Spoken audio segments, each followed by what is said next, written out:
For years, one ape has captured the imaginations of children and adults alike, inspired awe in entire generations and dominated pop culture. Harambe.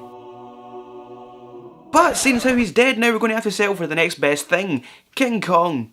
King Kong, but not King Kong, just Kong now. Skull Island is the second installment of the MonsterVerse, Legendary Entertainment's attempt to ape the Marvel Cinematic Universe that started off with 2014's Godzilla. Kong Skull Island revolves around a group of scientists and soldiers who are supposedly the first to visit the eponymous Skull Island. And when they arrive and find out for themselves the secrets of Skull Island, their mission turns from one of discovery to survival. But what could possibly be there that's so bad? Well, here's a clue. There's a big buff monkey on the poster. That's actually something I'm glad I didn't try to hide with Kong Skull Island. With most monster movies, it seems like they tried to keep the monster hidden for the majority of the runtime, teasing glimpses of his hand or something every so often before finally revealing it 10 minutes before the credits roll, building up tension and anticipation throughout before the eventual big reveal, as if you had no idea about what was possibly coming. In this though, we actually get a good look at Kong right away and a sense of how imposing and powerful he is. I did like that, as there's no messing about, and let's face it, you're just there to see Kong anyway. I think showing him right off the bat was a nice little indicator that this wasn't going to be the usual standard monster movie, as going in, I really was expecting the overall plot of Godzilla, just with Kong plonked in a different location instead. So let's talk about the main attraction first.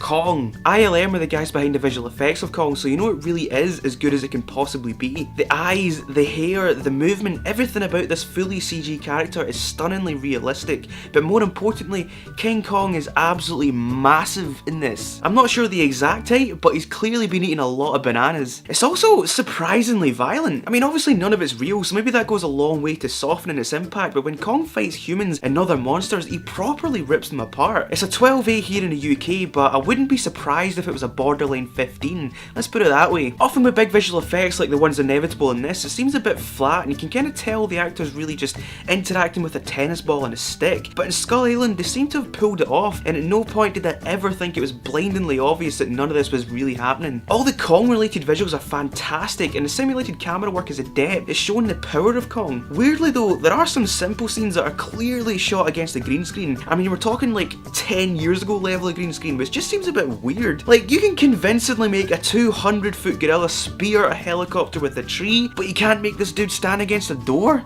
Okay, so the visuals are great, of course they are with the money that's been thrown at this, and something that goes a long way to selling them is the stunning locations that they filmed in practically. I think the majority of scenes were filmed in Vietnam, and some of the scenery they're in is amazing at times, and sure, it's probably augmented by digital trickery, but I'll bet the Vietnam Tourism Board is very happy with how this turned out. You can tell director Jordan Vogt-Roberts has gone for an Apocalypse Now feel, although with any movie set in the Vietnam War, comparisons with Apocalypse Now are going to be inevitable and unavoidable. For the most part, he does succeed, helped in no small part by an awesome soundtrack. To be fair though, when your soundtrack is basically expected to cherry pick from the best of 60s and 70s rock, it's kind of impossible to balls that up. But playing CCR's Run Through the Jungle, is that not a bit on the nose? Then we get to the bit where the film falls down massively.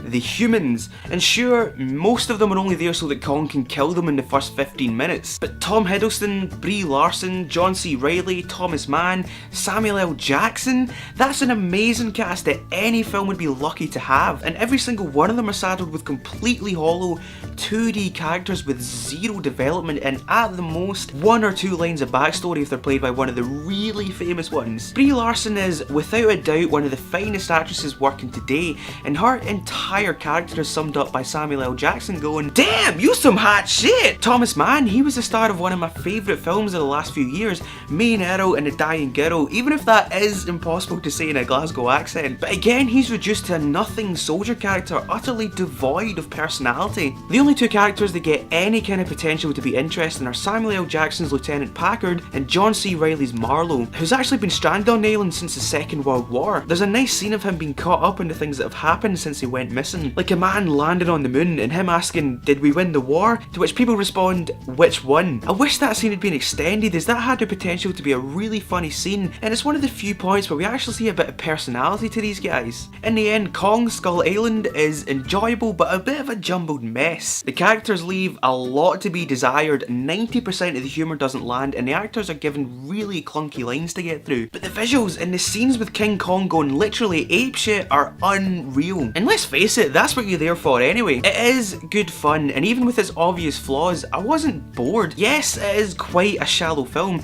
but it's fine to like something that's just a bit of big, dumb fun. I'm going to give Kong Skull Island 3 popcorns. Oh, and remember to stick around after the full credits for a post-credit scene that I think is worth waiting on. So that's my review for Kong Skull Island. I know I haven't posted a review in a while, but I have been keeping up with releases, most of the big ones anyway, so if there's anything in particular that you want me to review, let me know in the comments below and I'll do my best to get a video out for that.